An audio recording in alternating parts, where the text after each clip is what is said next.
Bismillahirrahmanirrahim. Rabbi israh li sadri wa yassir li amri wahlul 'uqdatam min lisani yafqahu qawli, amma ba'du. Assalamualaikum warahmatullahi wabarakatuh. Alhamdulillahilladzi qamara safata ibadihi bila ta'ifi taksisin taulan wa amtinana wa allafa baina qulubina fa asbahna bi ni'matihi ikhwana wa naza'al killa min sudurina fadilna fid dunya asdiqa'a wa ikhwana wa fil akhirati rafaqa'a wa khillana. Allahumma salli wa sallim wa barik ala rasulillah sayyidina wa maulana wa habibina Muhammadin wa ala alihi wa sahbihi wa man tabi'ahum bi ihsanin qawlan wa fi'lan wa adlan ila yaumil qiyamah. Yaqulullahu ta'ala fi kitabihil karim wa huwa asdaqul qailin bi qawlihi a'udzu billahi minasy syaithanir rajim ya ayyuhalladzina amanu ittaqullaha haqqa tuqatih wa la tamutunna illa wa antum muslimun. Wa yaqulu ya ayyuhalladzina amanu ittaqullaha wa qulu qawlan sadida yuslih lakum a'malakum wa yaghfir lakum dhunubakum wa may yuti'illaha wa rasulahu faqad faza fawzan 'azima. Hadirin hadirat, ibu-ibu jamaah kaum muslimat rahimani wa rahimakumullahu jami'an. Alhamdulillah, pertama-tama dan yang paling utama, marilah kita panjatkan puja dan puji syukur atas nikmat yang tak terukur dari Sang Ilahi Rabbul Ghafur, yang mana Allah masih berkenan memberikan kenikmatan baik nikmat iman maupun nikmat hidayah, sehingga kita dapat kembali berkumpul dalam majelis ilmu yang penuh barokah dalam keadaan sehat walafiat, menggapai ridha dan kasih sayang Allah Subhanahu wa taala. Sahabat-sahabatku jamaah majelis ilmu yang berbahagia, alhamdulillah hari ini kita dapat kembali berkumpul, bertatap muka, bermuajahah dalam kajian yang kita banggakan dan kita cintai karena Allah ini. Tentunya ini semua merupakan anugerah yang Allah berikan kepada orang-orang yang dicintainya. Kenapa ibu-ibu? Karena pada hakikatnya kalau kita mau belajar, kalau kita mau belajar, sesungguhnya bukti bahwa Allah sampai saat ini masih jatuh cinta kepada kita itu simpel. Apa? Dimudahkannya kita untuk duduk di majelis ilmu. Di tengah ibu-ibu kesibukan nih, pagi-pagi begini nih paling asik makan indomie rasa kari, dipotong lombok tipis-tipis, sawi ceplok setengah matang, kasih kecap manis, kecap asin, saus. Belum dikasih campuran pentolnya, dicampur, diaduk jadi satu, makannya ngadep laut, kena tsunami meninggal. Baik ibu-ibu yang berbahagia, alhamdulillah insyaallah hari ini sesuai tema kita itu prolog aja Bu, biar ibu semangat ya, karena mohon maaf ini momennya saya udah tahu momen-momen liburan ya kan, saya udah paham itu ya. Baik teman-teman yang dimuliakan Allah, insyaallah sesuai dengan tema kita membahas tentang talak dan memasuki sesi yang ketiga, di mana yang terakhir kemarin kita membahas sampai di poin apa Bu? Di catatan ibu.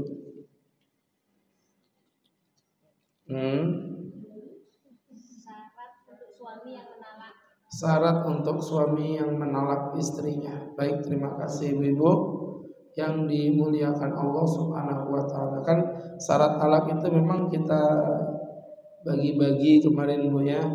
Ada syarat untuk suaminya, ada pula syarat untuk istrinya, dan ada juga nanti syarat untuk ucapannya.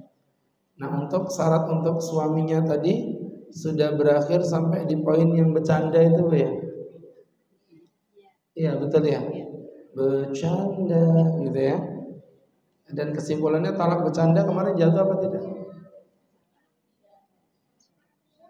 Hah?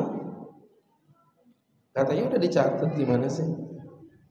Terakhir catatan ibu tentang apa? Coba poin terakhirnya aja apa gitu? Terakhir talak apa? Bercanda, talaknya syah. Lah iya tadi kan saya tanya, talak bercanda jatuh apa enggak? Enggak. Coba catatannya gimana? Talak bercanda sah. Oh, tak lempar botol di minerale baru tahu rasa. Mancing emosi begini. Baik. Ya gini, saya maksudkan tadi momen liburan tuh kayak gini. Jadi orang agak aneh gitu loh, Pak. Gitu ya.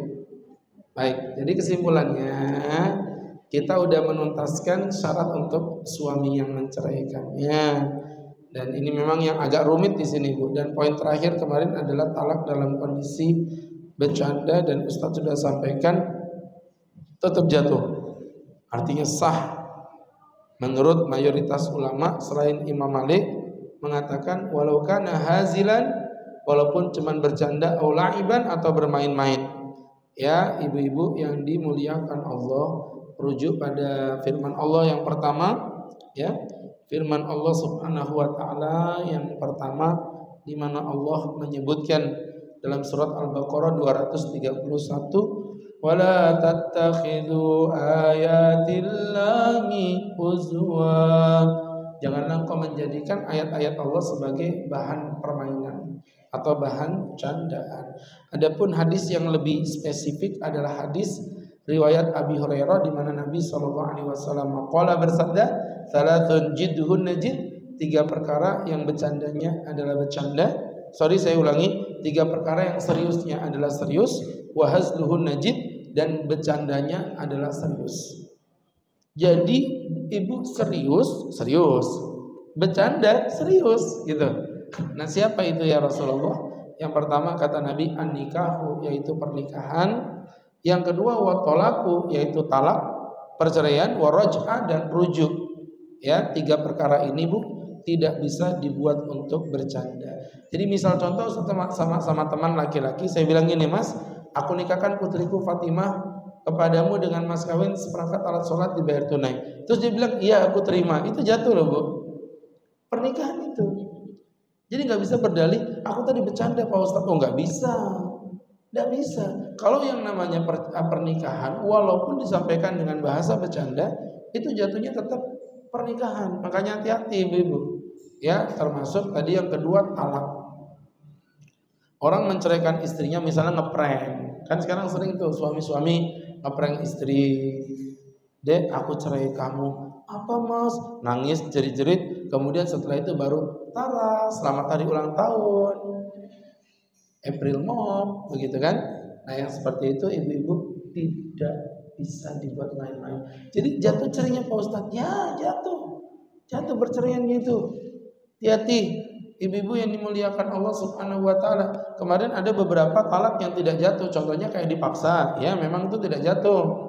Cerai istrimu, kalau enggak kubunuh kamu. Itu kalau diceraikan enggak jatuh, Bu. Tapi kalau talak seperti ini bercanda, tidak ada paksaan. Dia ngomong dengan mulutnya sendiri.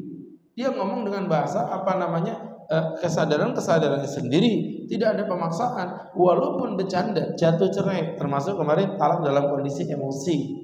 Sudah saya jelaskan juga bahwa talak emosi itu hukumnya sah apa tidak? Baiklah. Jadi teman-teman yang dimuliakan Allah Subhanahu wa taala, intinya begitu, ya. Ibu mau paham tidak paham itu urusan ibu. Kemudian teman-teman tadi itu ar-raj'ah, rujuk juga sama. Rujuk nggak bisa dibuat bercanda. Misalnya dia menceraikan istrinya, tengah-tengah masa iddah suaminya bilang, "Aku ceraikan kamu." Misalnya tengah-tengah masa iddah suaminya bilang gini, "Aku rujuk kamu." "Beneran Mas?" "Enggak kok, bercanda." Itu rujuk sudah di mata Allah. Ya, jadi hati-hati. Itu maksudnya seperti itu. Baik, teman-teman yang dimuliakan Allah Subhanahu wa ta'ala, untuk laki-laki sudah kita tuntas ya. Sekarang kita masuk pada syarat yang kedua, yaitu syarat untuk wanita yang dicerai. Syarat yang pertama, antakuna zaujiyah qaima bainaha wa baina zaujiha haqiqatan au hukman, bahwa ikatan pernikahan antara wanita itu dengan sang suami masih ada. Ya, teman-teman, baik secara hakikat ataupun secara hukum. Secara hakikat gimana, Tat? Secara hakikat ya memang ini istri saya. Maka ketika saya masih punya istri, jalinan ikatan pernikahannya masih ada, maka teman-teman, ini istri Ustadz. Ustadz boleh cerai. Ya, kenapa? Kalau dia memang bukan istri saya nggak boleh cerai dia. Nggak sah. Ketemu cewek depan situ lewat, mbak, aku cerai kamu. Bu, aku cerai kamu. Itu namanya orang seteres. Tahu seteres? Dan andai kata setelah aku cerai kamu, ternyata qadarullah besoknya kawin betulan, maka hukum pernikahannya tetap sah. Ya, artinya cerainya tadi itu dianggap laghun. Apa laghun itu Pak Ustadz? Sia-sia. Cerainya tadi dianggap zong. Cerainya tadi dianggap zong. Jadi teman-teman yang dimuliakan Allah Subhanahu wa ta'ala, kami mempertegas lagi ya teman-teman yang berbahagia, pernikahan cerainya dianggap zong karena memang statusnya bukan suami istri. Nah ini secara hakiki atau secara hukum, ada sudah dicerai tapi secara hukum masih menjadi istri. Ceritanya Pak, contohnya misalnya perempuan yang ditalak raj'i dalam masa iddah. Itu perempuan yang ditalak raj'i dalam masa iddah, dia masih menjadi, ini udah saya cerai tapi dia tetap istri saya. Dia tetap menjadi istri saya. Nah, teman-teman yang dimuliakan Allah, Bu, muka Ustadz glowing ya, agak terang gitu, kena pantulan cahaya itu. Jadi teman-teman yang dimuliakan Allah Subhanahu wa ta'ala, ini jadi pembelajaran untuk kita bersama, sahabat-sahabatku yang dirahmati Allah. Maka kalau kita ambil poin dasarnya dari apa yang Ustaz sampaikan tadi, ibu-ibu yang dimuliakan Allah, secara hukum dia istri saya, secara hukum. Tapi secara hakikat dia udah saya cerai.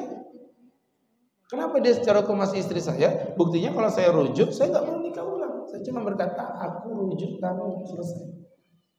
Ya, teman-teman yang dimuliakan Allah Subhanahu wa ta'ala.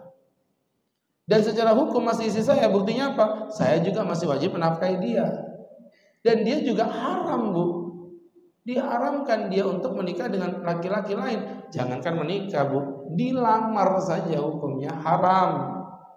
Ya, teman-teman yang dimuliakan Allah Subhanahu wa ta'ala. Maka menjadi pembelajaran untuk kita bersama bahwa di sini status keistriannya masih ada walaupun saya cerai. Berarti kalau saya mencerai wanita yang berada di dalam masa iddah, itu jatuh cerai. Ngerti enggak maksudnya, Bu? Saya cerai perempuan ini menjalani masa iddah. Nah, di dalam masa iddah ini saya cerai lagi, itu jatuh cerai yang kedua sudah itu. Padahal kan perempuan ini sudah saya cerai sebenarnya. Kenapa kok cerai saya masih jatuh? Karena secara hukum dia sebenarnya masih istrinya Ustaz. Sampai masa iddahnya berakhir. Saya ulangin ya, kayaknya mukanya masih. Baik, saya ulangin lagi. Kurang apa Ustaznya nih? Karena mahasiswinya mak-mak semua. Kan tadi Ustaz bilang bahwa syarat perempuan yang dicerai memiliki ikatan pernikahan dengan yang menceraikan, baik secara hakikat maupun secara hukum. Kalau secara hakikat itu contoh kayak istri Ustadz, memang kan istri Ustadz gitu kan, ini boleh saya cerai. Tapi ada yang istri secara hukum, artinya secara hakikat dia bukan istri saya. Kenapa? Karena Ustadz sudah cerai.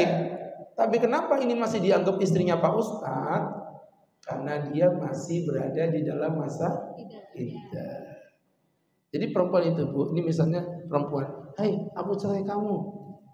Ini udah tercerai, bukan istri saya, tapi dia istri saya.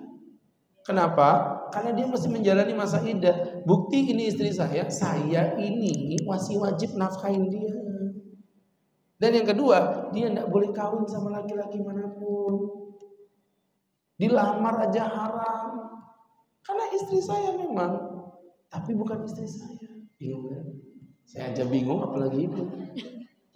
Maksudnya itu dia udah tercerai tapi belum inkrah, belum berketetapan hukum. Ya, maka berangkat dari situ jamaah yang dimuliakan Allah Subhanahu wa ta'ala. Ini menjadi pembelajaran untuk kita bersama. Maka di situ wanita yang berada dalam masa iddah, walaupun sudah saya cerai, boleh saya tambahin cerai lagi.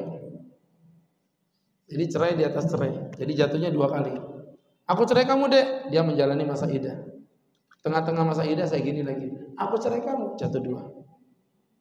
Padahal kan bukan istri saya sebetulnya secara hakiki, tapi secara hukum dia masih istri. Ibu mau paham nggak paham? Bukan urusan saya. Baik, selanjutnya teman-teman yang dimuliakan Allah Subhanahu wa ta'ala. Oh paham sudah. Masalahnya ada yang begini mukanya. Itu yang pertama. Teman-teman yang dimuliakan Allah Subhanahu wa ta'ala. Itu tadi ya teman-teman yang dirahmati Allah Subhanahu wa ta'ala. Kita masuk pada syarat yang kedua. Ya, teman-teman, ayyu'ayyina zawjul mutallaqatu bil isyara wa sifati wa bil niyah. Suami harus menspesifikkan wanita yang dicerai baik dengan isyarat, sifat atau niat. Isyarat, sifat atau niat. Ini berlaku untuk laki-laki yang istrinya ada 2, istrinya ada 3, 4. Siapa bilang 5 tadi sembarangan aja. Jadi di sini ibu-ibu yang dimuliakan Allah Subhanahu wa ta'ala, kami pertegas kembali bahwa untuk laki-laki yang punya beberapa istri, maka dia wajib menunjukkan, menspesifikkan istri mana yang dia cerai. Kalau dia berkata begini, salah satu istriku ku cerai, nggak sah. Karena siapa yang mau dicerai? Nah, jadi begini yang jadi problem, Pak Ustadz ya. Bagaimana kalau ada pertentangan antara nama dengan isyarat? Ayo, ibu paham nggak maksudnya? Ini misalnya Fatimah, ini Romlah. Fatimah, Romlah. Saya bilang gini, Romlah, aku cerai kamu. Padahal ini siapa namanya tadi? Fatimah. Namanya ini, tapi tangannya ini. Yang kuat nama atau isyarat? Bisa ya? Emang boleh sekompak itu? Tapi namanya ini, Salma, aku cerai kamu. Tapi kan Salma yang dicerai, bukan Fatimah. Kita tunggu jawabannya di 2 pekan berikutnya.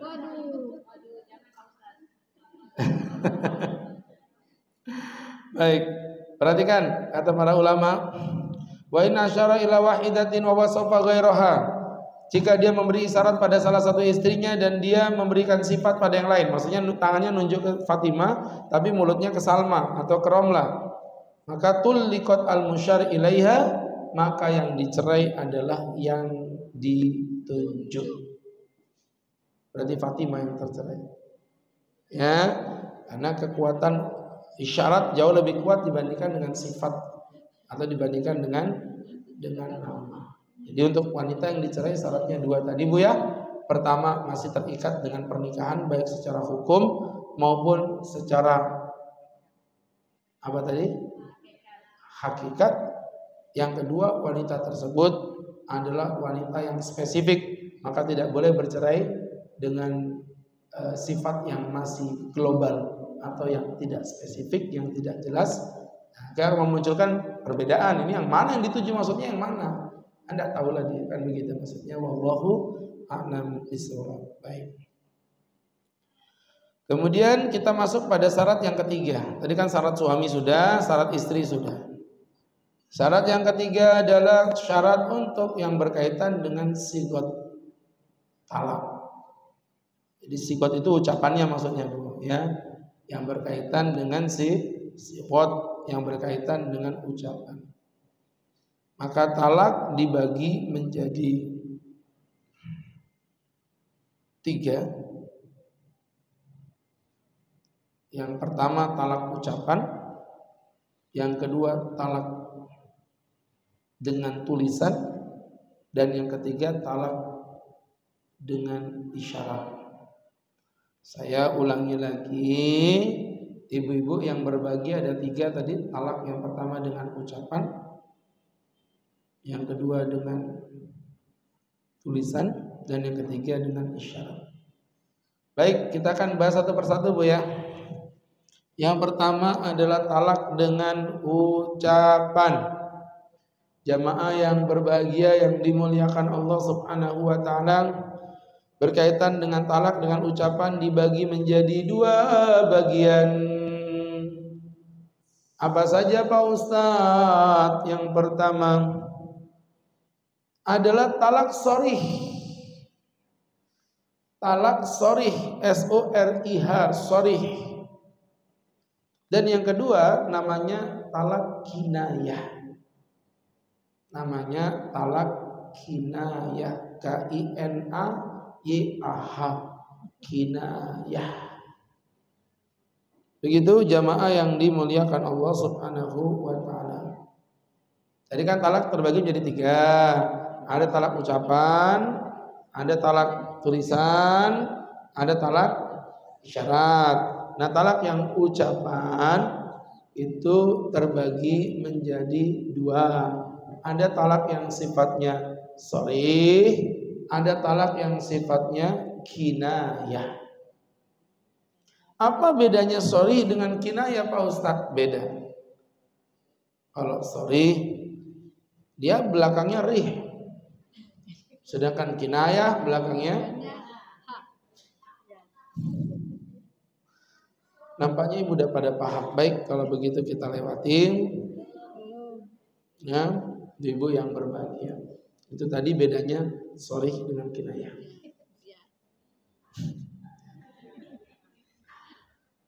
Nanti saya jelaskan di tahun depan 2024 ya. Tahun lagi. Apa bedanya sharih dengan kinayah, Bu? Untuk lafadz yang sharih yaitu menggunakan lafadz yang tidak dipahami darinya kecuali talak. Jadi lafadz yang tidak dipahami darinya kecuali talak. Artinya dia menggunakan lafadz yang kalau dia ucapkan orang itu pahamnya ya memang ya talak, nggak mungkin selain talak. Ya, Bu. Kalau saya ngomong mata, mungkin bisa maknanya macam-macam ya, mata air, mata kaki, mata pencarian, dan lain sebagainya. Bu, kalau saya ngomong polisi tidur itu maksudnya apa? Polisi lagi tidur atau di bulan yang dilewatin mobil itu? Ya enggak juga, sebetulnya polisinya tidur betulan. Pak polisi di mana? Polisi lagi tidur gitu. Polisi tidur. Jadi teman-teman yang berbahagia itu namanya lafadznya bisa bermakna ganda. Nah, adapun yang ini clear, dia hanya bermakna talak, Bu. Jadi mau ibu lihat dari sudut pandang manapun, ya dia talak begitu. Dan itu lafadznya cuman 2. Ya. Ibu udah bisa matematika, fokus 1, 2 ini. Nah, ya. Jadi ada 2. Ibu tidak bisa matematika. Tuh 2. Ya. Biasakan melihat dari sudut pandang yang berbeda.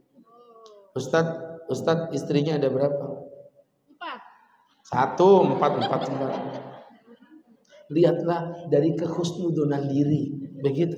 Jangan suudzon. Jadi teman-teman, Ustaz kok 4 sembarangan 3. Jadi teman-teman anak-anak ya.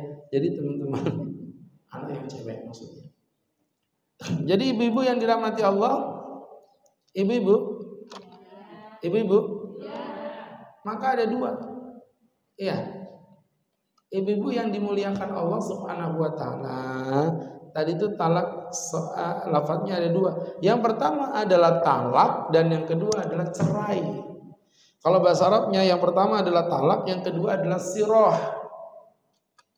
Jadi talak dengan cerai. Sekarang kalau ngomong talak, apa maknanya selain talak? Gak ada.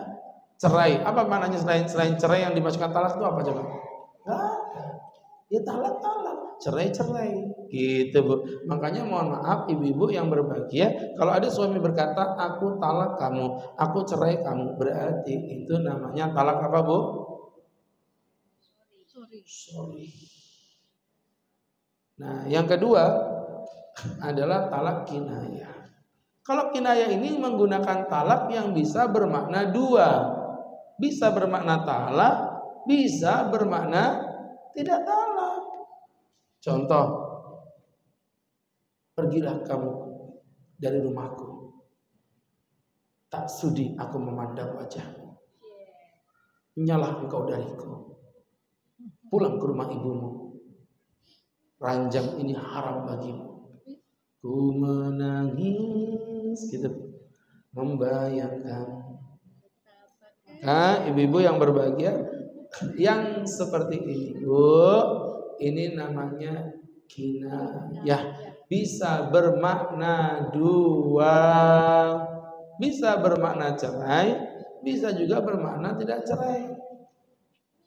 Kalau dia berkata pulang kamu ke rumah ibumu, maknanya maksudnya cerai, ya cerai. Tapi pulang kamu ke rumah ibumu, di rumah ibumu ada acara kok kamu nongkrong di sini, berarti itu karena anaknya malas, gak mau bantuin ibunya.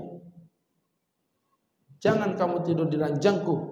Kalau maksudnya cerai, ya cerai.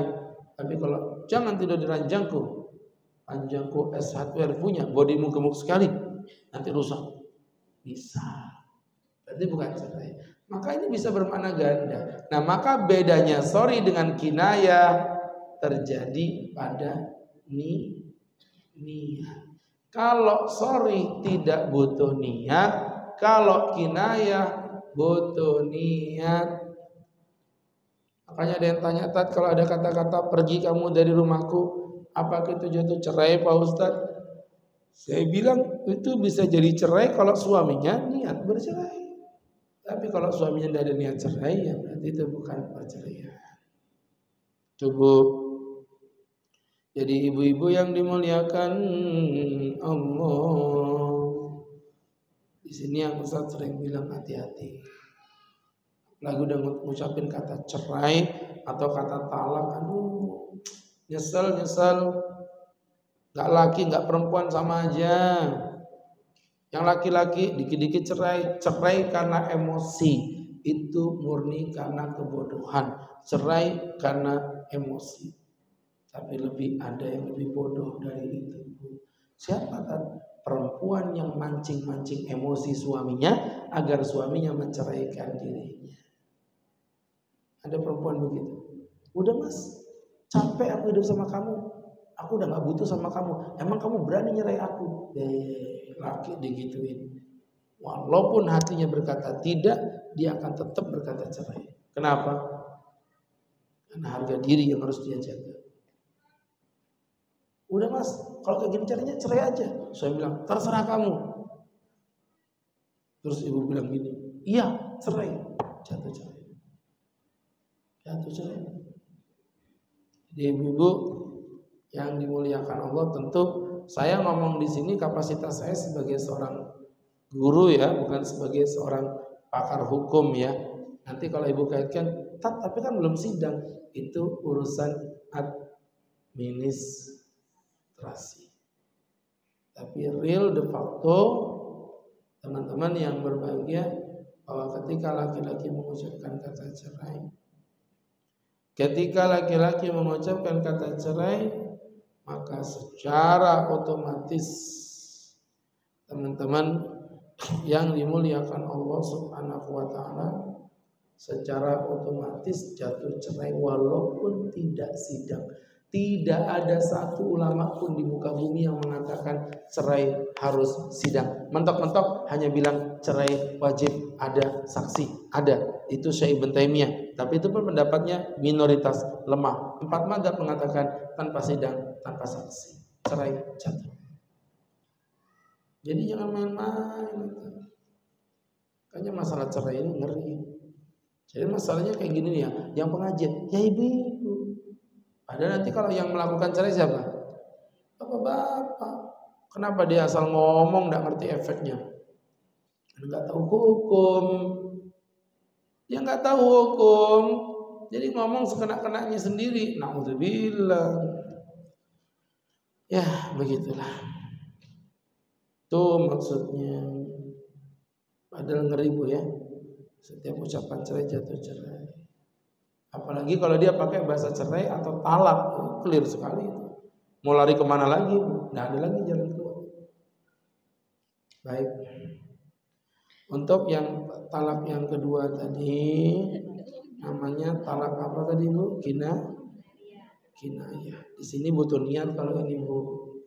Kalau talak cerai tadi nggak bisa ibu. Aku tuh nggak niat cerai, cuman mau ngomong bersatu kita kuat, bercerai kita runtuh. Ngeles. Tahu ngeles? Kerjaannya guru SD. Oh iya. Ngeles matematika. Ya. Maka di sini dipertegas wala tushtaratun niyah fi wuqu'i talaqis sharih. Tidak disyaratkan adanya niat pada saat terjadinya talak yang sharih.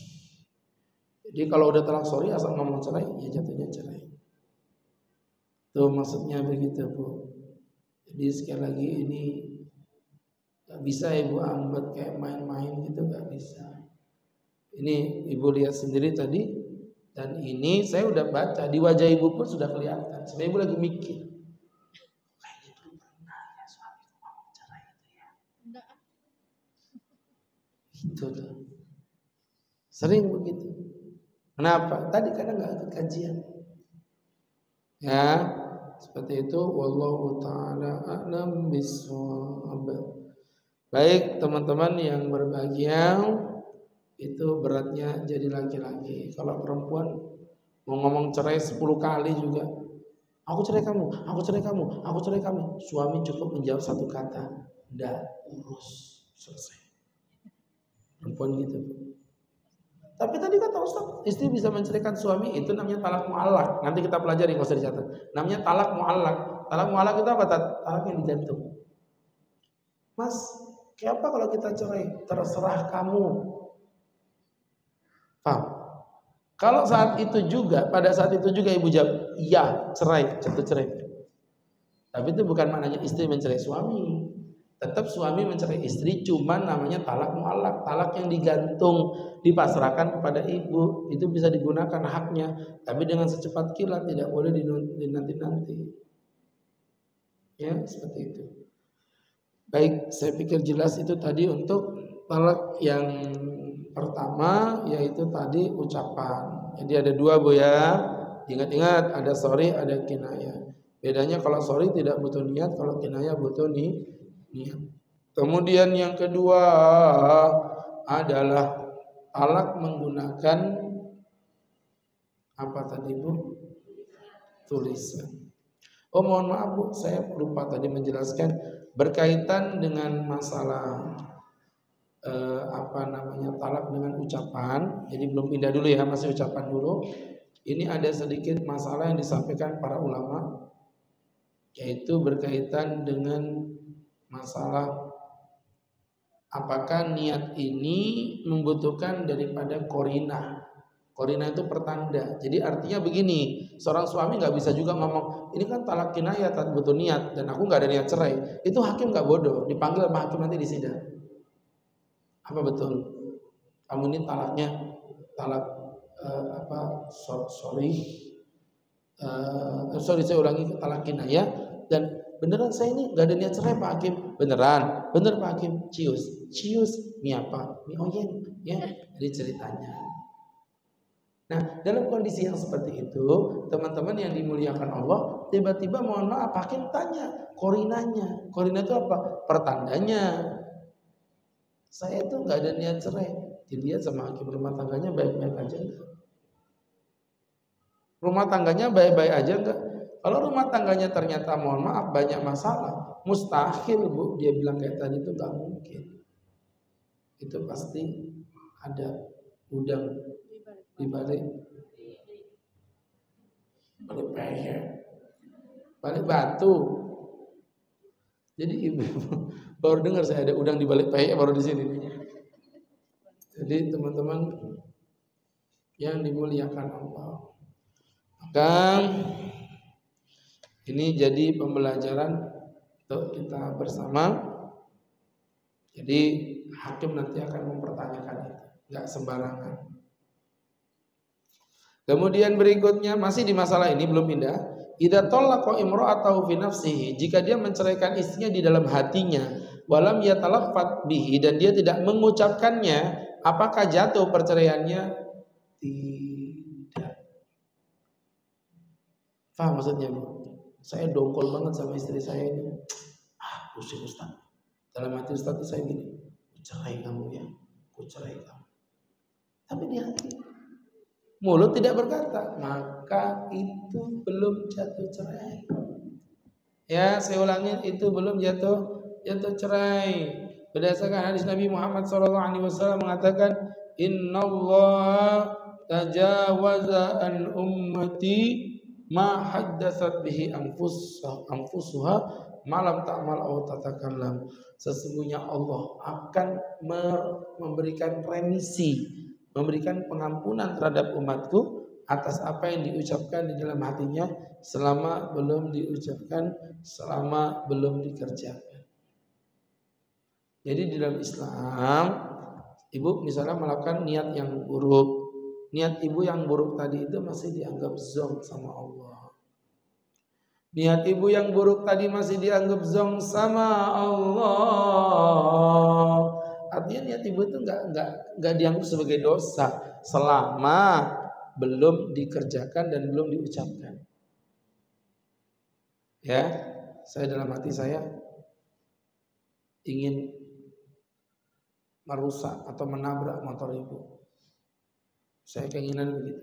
Atau nggak usah gitu lah. Misalnya saya lagi ceramah, saya berkeinginan di hati saya ingin nampar salah satu jamaah yang tidur. Ini ceritanya Bu. Ya, saya mau nampar. Tiba-tiba orang tersebut mulai berubah. Yang tadinya ngantuk, sekarang jadi tidur. Lebih parah. Jadi dia berubah, makin baik, gitu kan? Kemudian Ustaz pun jadi nggak jadi nampar dia. Bu, niat Ustaz tadi kan berbuat jahat tadi belum saya lakukan, dosa nggak Bu? Nggak dosa. Kenapa nggak dosa Pak Ustaz? Karena Ustaz belum lakukan, atau minimal belum Ustaz ucapkan, minimal. Ya, mohon maaf ibu-ibu yang berbahagia, ibu misalnya memiliki perasaan yang kurang baik kepada fulan bin fulan. Jadi teman-teman yang berbahagia, tapi ibu-ibu itu meniatkan di hati untuk berbuat baik, itu dapat pahala. Kalau ibu lakuin dapat 10 pahala. Tapi kalau ibu berniat berbuat jahat, belum ibu lakuin, gak dapat dosa. Ibu lakuin dapat 1 dosa. Enaknya jadi orang Islam ini. Paham Bu? Ibu ini diam bingung apa terkesima sih Bu sebenarnya? Dua-duanya. Mau diajak ngomong kok kayak. Saya ulangi. Ibu niat maksiat. Ternyata gak jadi ibu kerjakan. Ibu gak dapat dosa. Ibu niat maksiat, gak jadi ibu kerjakan, maka ibu tidak berdosa. Padahal udah ada niat. Kalau ibu kerjakan, dosanya 1. Sedangkan niat berbuat baik, belum ibu kerjakan dapat 1 pahala. Ibu kerjain dapat 10. Makanya kalau orang Islam gak masuk surga itu keterlaluan. Dengan nilai pahala yang begitu Allah terapkan 1 berbanding 10. Ya, 1 berbanding 10. Nah, itu bisa ibu bayangkan. Jadi ibu-ibu Ini luar biasa. Nah, kembali ke tema kita tadi lagi, seorang laki-laki ingin menceraikan, hatinya udah niat cerai, keburukan, tapi belum diucapkan, ya berarti belum cerai. Ya, berdasarkan hadis Nabi tadi, Allah akan meringankan umatnya apa yang cuma ada di hatinya selama belum diomongkan dan selama belum diucapkan. Itu maksudnya begitu. Kemudian teman-teman yang dimuliakan Allah Subhanahu wa taala adalah berkaitan dengan sahabat-sahabatku, talak yang kedua, berarti sekarang talak kitabah, talak tulisan. Untuk talak tulisan, seorang laki-laki menulis surat. Seorang laki-laki menulis surat kepada istrinya.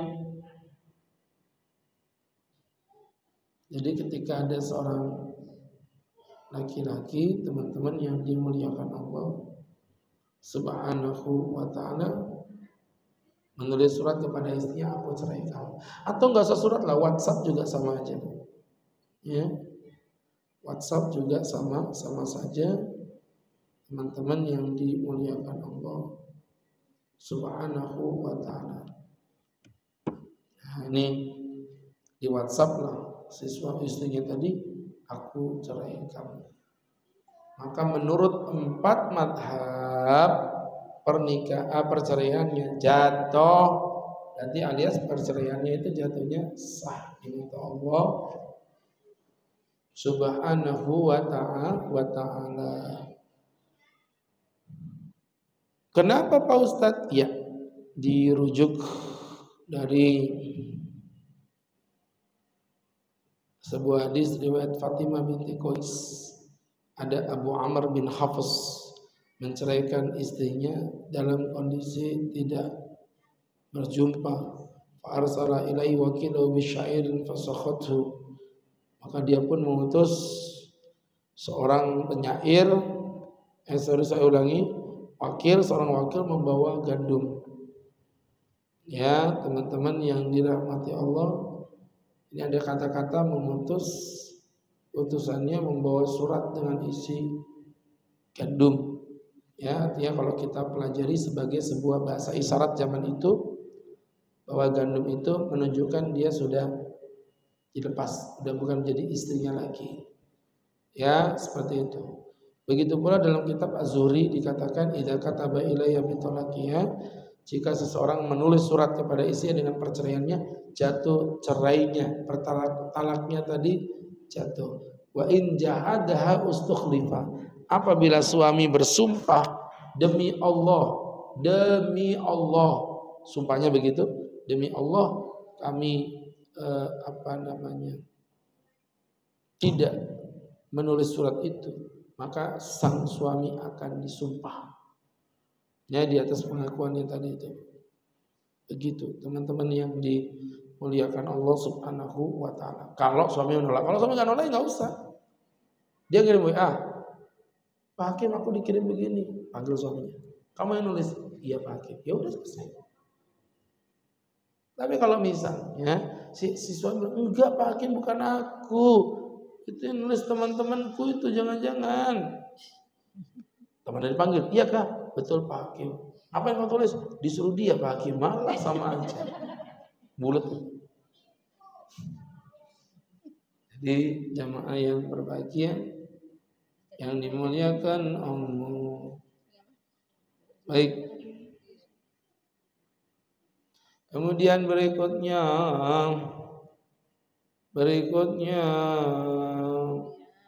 idza arsala ilayya talaq, jika diberikan pada talak wasailin hadisiyatin, dengan alat-alat yang canggih seperti komputer atau email. Di sini jawabannya sama saja, tetap jatuh talak. Ya, tapi tentunya tadi ya dipastikan dulu nih suratnya siapa. Itu suami disumpah kalau memang ada keraguan.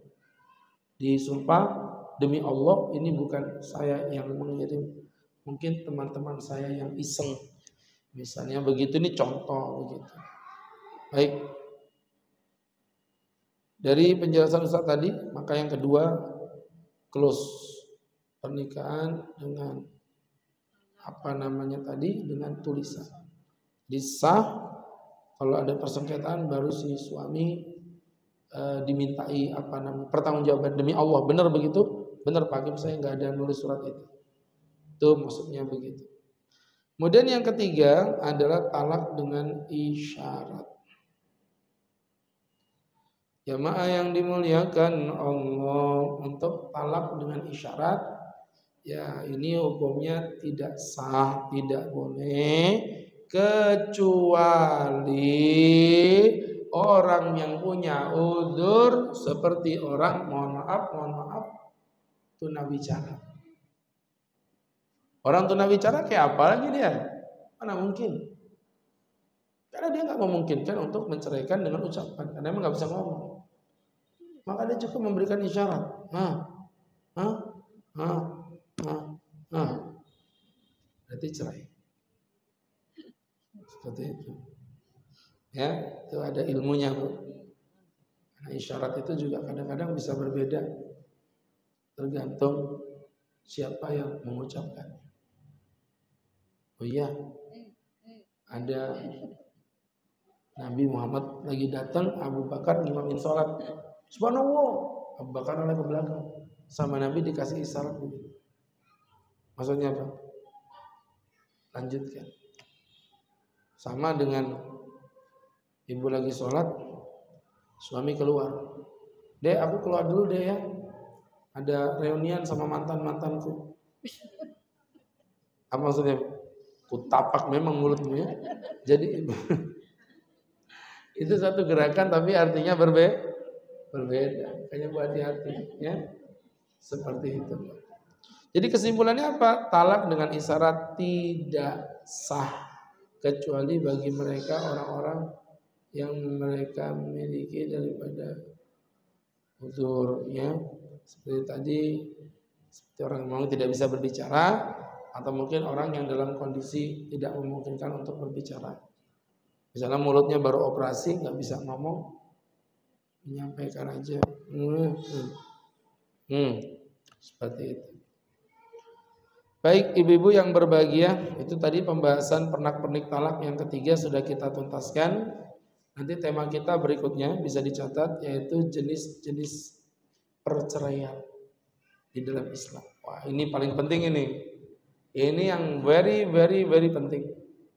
Jadi ibu jangan sampai tidak hadir. Tetap stay tune di radio kesayangan Anda, di Kamus kajianmuslimahfm.com, mencerdaskan spiritual Anda. Seperti itu. Baiklah. Baik, nanti ini penting banget ya tentang memahami talak raj'i, talak bain sughra, bain kubra. Efeknya bagaimana, bentuknya kayak apa, pokoknya ngeri. Ini tema yang lebih hot daripada yang kemarin. Baik, tafadhol jamaah. Buat yang mau bertanya, kami persilakan. Silakan ibu-ibu jika ada yang ingin bertanya.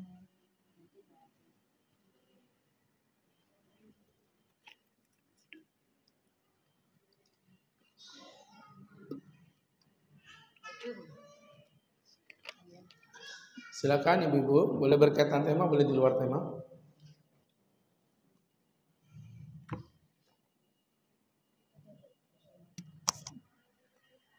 Waalaikumsalam ibu.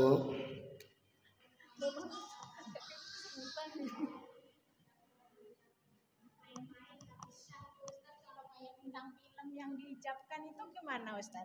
Baik.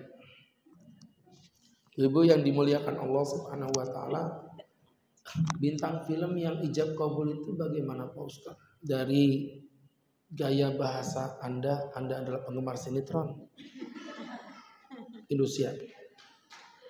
Ku menangis. Jadi gini Bu, ucapannya tetap sah. Itu sah Pak Ustaz? Sah. Nah, tapi kan nanti gini Bu, perhatiin jangan salah dulu. Ketika contoh nih, saya namanya Agus Heru Huda. Ketika saya main bintang film, nama saya itu Michael LC. Ngeri nggak Bu? Ya kan? Lah kemudian ada orang, misalnya suami ibu punya anak, namanya misalnya anak ibu namanya Romla. Terus suami ibu tadi main bintang film sama saya, terus nikahkan. Wahai Michael LC, aku nikahkan anakku kepadamu yang bernama Ratna. Padahal tadi namanya siapa tadi? Romla. Orang ceritanya yang lari kemana-mana. Nah maka dengan ini pernikahan, akad apa cerainya tadi itu batil dengan sendirinya. Bukan batal karena bercanda atau nggak bercanda. Masalahnya nama saya bukan Michael.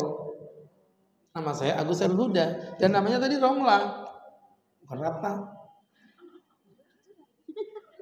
Ya. Ratna. Itu banyak mengeluh. Ratna. Jadi teman-teman yang berbahagia, yang dimuliakan Allah. Jadi kesimpulannya perceraiannya di sini tetap jatuh sah cerai.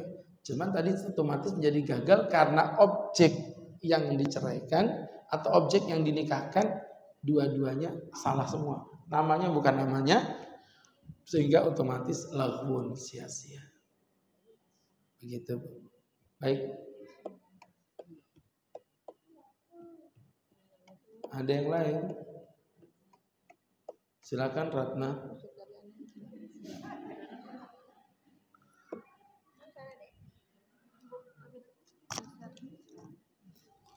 Silakan. Mana nenek yang di pojokan kok nggak ada yang bisa tanya? Oh sakit.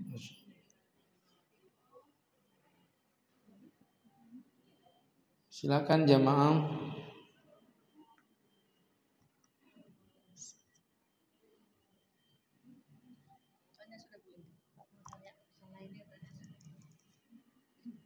Di luar tema Pak Ustadz, ini menghadapi kampanye politik seperti ini, apakah mereka yang kadang menghujat, misalkan pilihannya nomor 1, mereka akan menghujat pilihan kedua atau ketiga, apakah itu jatuhnya ghibah atau bagaimana ya Pak Ustadz? Gini Bu, ya saya kasih tahu. 1, memuji orang yang kita cintai itu diperbolehkan. Tapi menghujat orang yang tidak kita cintai itu tidak diperbolehkan.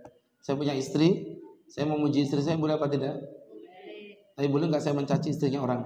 Tidak boleh. Kayak gitu, sama. Ya, jadi tidak diperbolehkan. 1.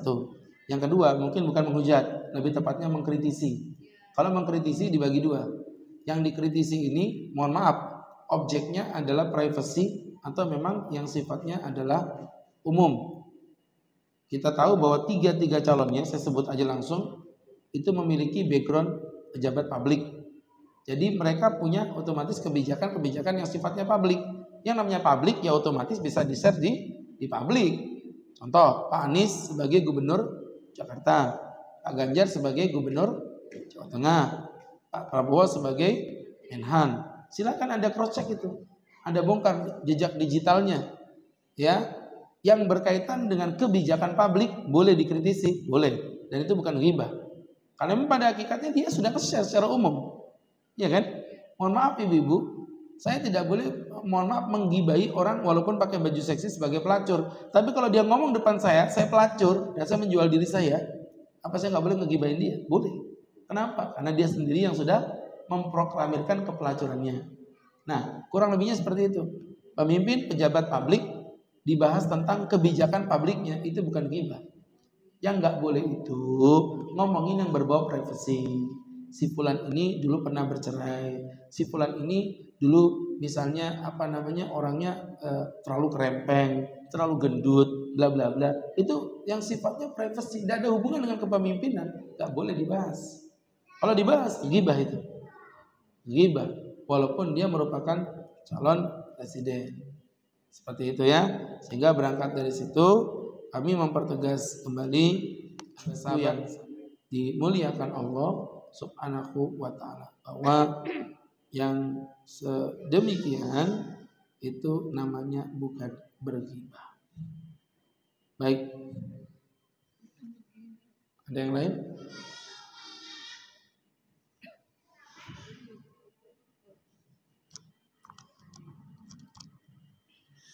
Mohon izin bertanya Pak Ustadz. Silakan. Jika kita pernah mendengar dari keluarga suaminya mengucapkan kata cerai, tapi dia tidak bisa tetap jadi berkumpul dalam satu keluarga gitu Pak Ustadz. Dan ucapan itu seringkali diucapkan gitu. Jadi bagaimana hukumnya? Terus bagaimana jalan keluarnya seperti itu Pak Ustadz? Terima kasih. Baik teman-teman yang dimuliakan Allah Subhanahu wa taala, kan Ustadz sudah bilang bahwasanya ucapan cerai adalah tetap jatuh cerai. Saya ulangi ya. Cerai tetap jatuh cerai. Apapun alasan, walaupun tanpa sidang. Jadi kalau ada laki-laki yang dikit-dikit ngomong aku cerai kamu, dikit-dikit ngomong aku cerai kamu, ya jatuh cerai. Sudah 3 kali, udah talak bain kubro, gak bisa rujuk lagi. Nah, yang seperti ini udah terjadi Pak Ustadz. Ya mau nggak mau diterima konsekuensi dari sebuah kebodohan. Ya makanya suaminya harus ngaji. Kalaupun suaminya nggak ngaji, minimal istrinya ngaji. Jadi ketika suami mencerai, Mas hati-hati ya, kamu udah cerai dan itu jatuh cerai. Kuhitung sebagai satu cerai. 3 kali kamu cerai aku tidak akan mau pernah lagi kumpul sama kamu forever selama-lamanya. Jadi dia ngerti bahwa ini ada konsekuensinya. Makanya kenapa cerai itu hanya diberikan pada laki-laki bukan pada perempuan? Karena Allah tahu laki-laki berpikir dulu baru ngomong. Bukan ngomong dulu baru berpikir. Ini kan kebanyakan begitu. Kayak saya bilang tadi, kalau laki-laki mikir dulu baru ngomong. Karena setiap ucapan ada konsekuensinya. Nah, tadi diskusi apa tadi? Ya Bu? Kok dibalik lagi? Saya ngomong kayak gini, Bu pakai jilbab ya, pakai jilbab ya. Terus Bu tanya gini, kalau dia nggak pakai jilbab gimana tak? Meneketeh. Ini kan hukum. Terus Ibu sampaikan itu kenyataan, kejadian. Berarti apa namanya? Pelanggaran terhadap hukum. Pernikahan beda agama haram. Perempuannya muslimah, lakinya kafir, haram. Tapi dia serumah Pak Ustaz. Ya meneketeh. Berarti dosa gitu Bu. Disampaikan nggak boleh, ini salah, ini pernikahan batil. Hanya hati-hati. Kan Ustaz sudah sering bilang, apalagi mohon maaf ya, kalau gini Bu, kalau masih ada gini masih lumayan, ini ada khilaf kalau ini. Aku cerai kamu 3 kali, atau aku cerai kamu, aku cerai kamu, aku cerai kamu. Ini masih khilaf. Walaupun sebenarnya 4 madzhab mengatakan jatuh 3, tapi Syekh Ibnu Taimiyah mengatakan jatuh 1. Ini khilaf, masih oke lah. Walaupun perbedaannya kurang berimbang. Tapi kalau gini, aku cerai kamu. Sudah, masa idah berakhir, aku cerai kamu. Dah, masa idah berakhir, aku cerai kamu. Tidak ada satu khilaf di antara ulama. Seluruh ulama sepakat mengatakan cerainya sudah jatuh 3. Efeknya apa kalau jatuh 3? Jangan beranjak dari tempat Anda. Tetaplah di radio Kamus Kajian Muslimah FM.com. Begitu. Ayo ulangin lagi. Tapi udah terjadi tat. Meneketehe. Silakan Bu. Assalamualaikum warahmatullahi wabarakatuh. Assalamualaikum warahmatullahi wabarakatuh. Mau nanya Ustadz di luar tema. Ini apabila ada istri yang merelakan kenaikan jabatan atau promosi demi untuk menghindari pihak laki-laki atau suami yang di bawah dari dia istilahnya jabatannya. Jadi dia menghindari promosi itu supaya ya intinya nggak mau naik jabatan lah. Iya, Terus nah itu kayak apa Ustadz? Apakah itu termasuk menjolimi diri sendiri atau bagaimana? enggak dong. Kedua Ustadz ya. Masih berkaitan enggak? Enggak. Saya jawab dulu aja. Oh, iya. Enggak, itu bukan mendolimi diri sendiri, itu pilihan hidup. Kan setiap hidup ini ada pilihan. Ibu pikir suami ibu nggak banyak berkorban untuk ibu juga? Banyak. Mohon maaf Bu ya, saya bongkar aja dikit-dikit kecil-kecil. Berapa banyak laki-laki kerja berkeringat lebih seneng ngelihat istrinya pakai baju baru sedangkan baju dia masih itu-itu aja. Yang gak usah jauh-jauh lah. Ibu lihat baju suami kalau sholat itu. Baju koko dari zaman masih Kristen Cina sampai mualaf jadi baju muslim itu ya. Baju koko, tahu koko? Koko. Semuanya satu kok gitu kan. Sampai sekarang jadi muslim baju koko. Itu Gak ganti-ganti. Jadi artinya itu bentuk pengorbanan, bukan mendolimi diri sendiri, Bu. Ya, nah saya balik tadi ke ibu juga. Seorang istri menolak naik jabatan demi menghargai suaminya. Kalau menurut saya itu wow. Bagi saya ya, itu perempuan yang wow, yang sangat luar biasa. Dan banyak perempuan-perempuan yang kayak begitu tuh banyak. Contoh misalnya, Ustadz dengan istri, lebih pintaran istri bahasa Inggris. Lebih pintaran istri bahasa Inggris. Tapi dia kadang-kadang gitu tuh, ada orang Inggris, ambil dulu aja mama, ambil dulu mama. Dia mau ngetes bahasa Inggris saya juga, Bu, sebenarnya. Ada Ustadz kan ya bisa aja, ya I am not father, man. Apa I am not father? I am apa I am? Saya, not tidak. Father? Apa? Saya tidak apa. I am not father. Aku rapopo itu loh, Bu, ya. Bahasa Inggrisnya itu I am not father. Jadi ibu seperti itu. Jadi menurut Ustadz itu tidak mendolimi diri sendiri, tapi itu berkorban untuk orang yang dia cintai. Dan ibu tidak akan pernah mengenal arti cinta yang sesungguhnya. Kalau cinta itu hanya cukup di hati, tapi cinta itu harus ada dalam bentuk pengorbanan yang kita tunjukkan pada orang yang kita cintai. Seperti itu. Jangan cintamu seperti busa yang cuma lembut di tangan tapi perih di mata. Baik, seperti itu.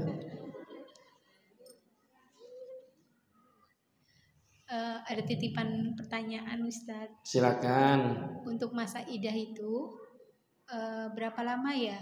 Kemudian apabila kejadian tadi itu contohnya sudah 2 kali suami mengatakan talak, tapi dia tidak berilmu.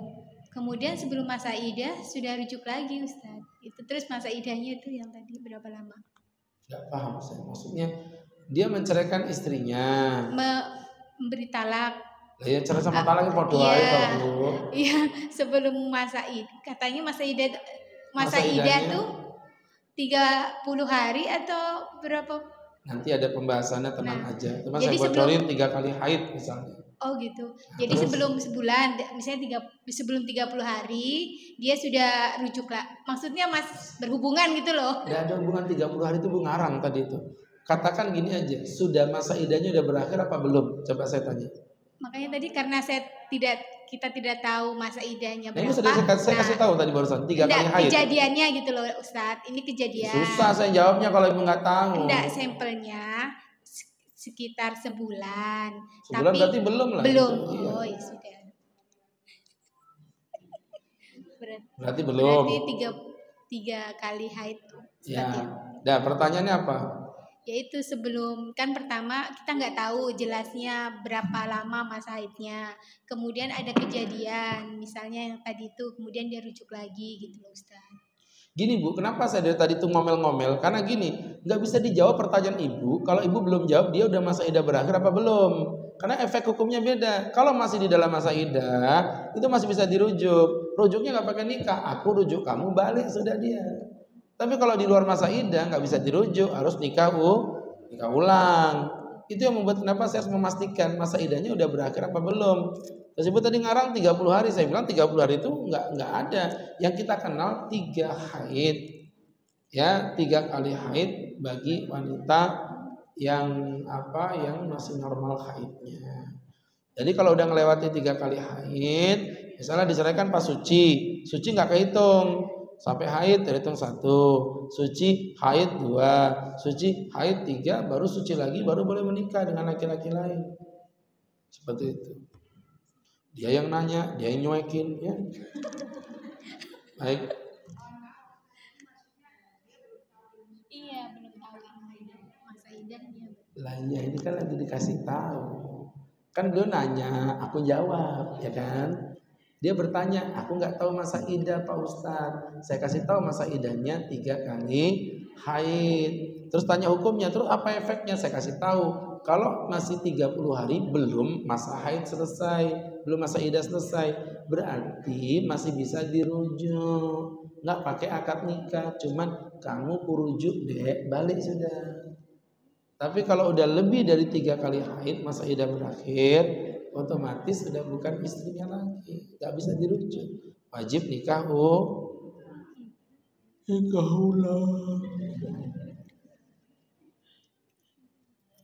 Jelas kamu? Iya, ibu tuh menanyakan kejadian, saya menjelaskan hukum. Iya Bu, kalau ibu tabrakan dengan kejadian, zina itu dosa. Kenapa masih ada lokalisasi? Ya saya harus ngomong apa? Meleket teh, kecuali kalau Ustadz nanti jadi wali kota balik papan. Allah kayamu, amin amin. Ustadz nyalon ya, yang milih sebalik papan ya ini. Ini juga pasti ada yang berkhianat ini, nggak mungkin kompak gitu. Kalau nggak dikasih seragam Pak Ustadz. Imanmu cuma setebal seragam Bu. Jadi ibu-ibu yang dirahmati Allah, ya begitu Bu ya. Mudah-mudahan jadi pelajaran. Memang kenapa ibu masih banyak bingung? Memang pada hakikatnya kita belum belajar mendalam ya. Kita masih baru prolognya. Nanti yang saya bilang tadi di poin berikutnya insya Allah itu jauh lebih wow ya. Saya ulangin lagi nanti jauh lebih wow. Wow-nya seperti apa? Makanya ibu jangan sampai nggak hadir. Sekarang aja nggak bisa. Ini strategi marketing. Ya, kalau nggak gini ibu nggak cinta sama Ustadz nanti ya. Baik seperti itu. Jamaah yang berbahagia, kita cukupi dengan bersama-sama membaca doa kepada Allah Subhanahu wa Ta'ala. Amin amin alhamdulillah rabbil alamin hamdan wa fi ni'ama wa yukafi mazida ya rabbana lakal hamdu kama yanbaghi li jalali wajhika wa 'azimi sultanik. Allahumma salli wa sallim wa barik ala rasulika sayyidina Muhammadin fil awwalin wal akhirin wa fi kulli waqtin wa hina fil mala'il a'la ila yaumiddin. Ighfir dhunubana wastur uyubana wa nawwir qulubana waj'alna bi nuril iman la tada' lana dhanban illa ghafarta wala aiban illa satarta wala hajatan illa daita wala aman illa faradta. Rabbana ya qadiyal hajat iqdi hajatina wa hajatuna katsir wa anta la tahtaju ilal bayani wa tafsir bi rahmatika ya arhamar rahimin.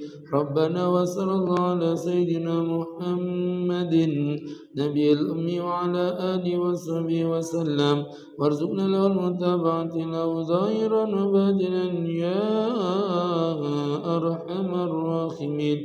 بفضل سبحانك ربك رب العزة عما يصفون سلام على المرسلين والحمد لله رب العالمين. Terima kasih. Billahi taufik wal hidayah. Assalamualaikum warahmatullahi wabarakatuh.